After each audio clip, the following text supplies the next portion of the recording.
यहां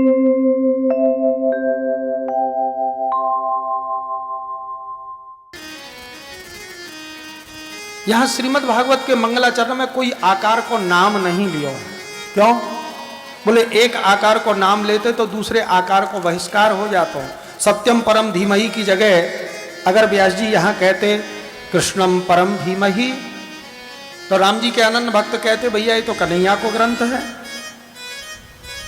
अथवा कह देते रामम परम धीमहि, कृष्ण के अनन्य भक्त कहते भैया ये तो राम जी को ग्रंथ है।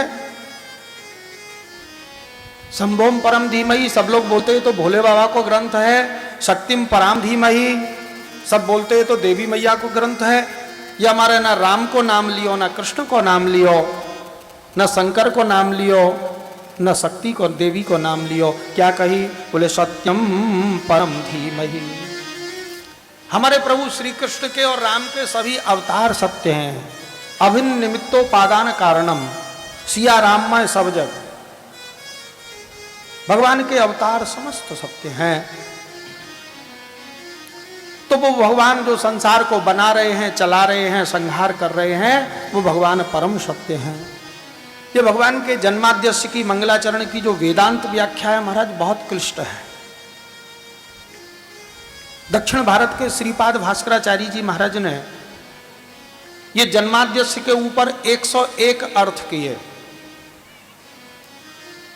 श्रीमद् भागवत की व्याख्या लिखते 10-5 दिन में 20 दिन में व्याख्या लिखने के बाद 2-4 बार उसको पढ़ते, फिर सोचते अरे इससे भी बढ़िया लिखा जा सकता है, फिर दूसरी व्याख्या लिखने लगते। ऐसे वर्षों तक लिखते रहे। 101 व्याख्याएं श्रीमद् भागवत के मंगलाचरण के प्रथम श्लोक के ऊपर। भागवत कल्पद्रुम नाम को ग्रंथ बन गयो, बहुत आनंद आयो। लेकिन सोचने लगे इससे भी बढ़िया कुछ हो सकता है, चलो वृंदावन चलते हैं। भागवत की राजधानी वृंदावन और वेदों की राजधानी काशी। वो दक्षिण भारत के विद्वान श्रीपाद भास्कराचार्य जी महाराज अपना वो भागवत कल्पद्रुम ग्रंथ रख के और वृंदावन पहुंचे और ब्रजवासी विद्वानों के सामने भागवत कल्पद्रुम को प्रस्तुत किया। भैया ब्रजवासियों, हमने ये जन्माद्यस्य की 101 व्याख्या की, पर आनंद नहीं आया। जरा आप देखो तो सही इसमें क्या कमी है। ब्रजवासी विद्वानों ने श्रीपाद भास्कराचार्य जी के भागवत कल्पद्रुम को दर्शन किए, पढ़ा, भूरी भूरी प्रशंसा की। आपने बहुत सुंदर व्याख्याएं की हैं, लेकिन आपको आनंद नहीं आया। इसका कारण कुछ और है, क्योंकि आपने जितने भी अर्थ किए वो वेदांत परक अर्थ किए हैं। और श्रीमद् भागवत है भगवान श्री कृष्ण का रूप, और भगवान श्री कृष्ण है रस स्वरूप। रसो वही सह श्री कृष्ण। रसमय श्री कृष्ण की, रसमयी श्रीमद् भागवत की आपने वेदांत व्याख्या की। वेदांत शुष्क काष्ठ के समान है, सूखी लकड़ी के समान है। सूखी लकड़ी फर्नीचर बना लो या चूल्हे में जला लो। और रस स्वरूप भक्ति वो कैसी है? हरो भरो वृक्ष। लकड़ी तो है, काष्ठ तो है, लेकिन हरियाली है, पत्ते हैं, छाया है, हवा है, सुगंधी है, पुष्प है, फल है। तब ब्रजवासी विद्वानों ने जैसी श्रीमद् भागवत की रसमयी व्याख्या की है, थोड़ी सी सत्यम परम धीमहि। ब्रजवासी विद्वान सत्यम परम धीमहि को अर्थ करें परम श्री राधा कृष्णम धीमहि। भैया सत्यम परम से राधा कृष्णम कैसे हो गए? बोले पर माने श्री कृष्ण। गीता में कहा है मत्तः परतरम नान्यत् किंचिदस्ति धनंजय।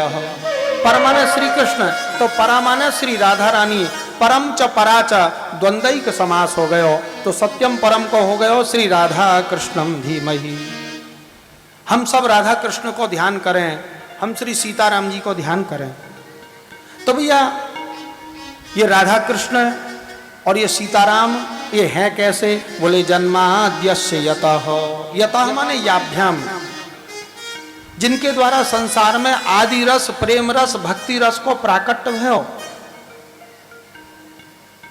भगवान ने बहुत से अवतार धारण किए। राम और कृष्ण के अवतार से पहले नरसिंह बन के आए, वराह बन के आए, वामन बन के आए, कपिल बन के आए, तरह तरह के अवतार धारण किए। ये सब ऐश्वर्य और ज्ञान के अवतार थे।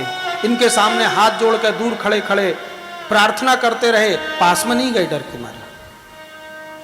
नरसिंह भगवान ने माखन चोरी लीला नहीं की, वामन भगवान ने गौचारण लीला नहीं की, कपिल भगवान ने रासलीला नहीं की। ये सब ऐश्वर्य और ज्ञान के अवतार थे। लेकिन भगवान जब राम रूप से आए, सुंदर सुंदर राम जी महाराज ने बाल लीलाएं की, लेकिन वहां तो फिर भी मर्यादा पुरुषोत्तम थे। जब लीला पुरुषोत्तम रूप धारण करके ब्रज में आए, पूर्ण रस रूप से, भक्ति रूप से, तो इन्होंने संसार में प्रेम स्वरूप भक्ति प्रकट की। तो बोले भगवान के द्वारा प्रकट करी भई ये भक्ति किनको प्राप्त भई? बोले अन्वयादि तरतः इतरतः, उनके चारों तरफ रहने वाले जो भक्त लोग हैं उनको भगवान की भक्ति मिली। सबसे पहले ब्रज गोपियों को भक्ति मिली, और ब्रज गोपियों के बाद जो भक्ति ग्वाल वालों को, ब्रजवासियों को प्राप्त भई। तदोपरांत बोले सारे संसार में जहां जहां वैष्णव हैं, रसिक हैं, पूरे विश्व में उन लोगों को भक्ति प्राप्त हो गई।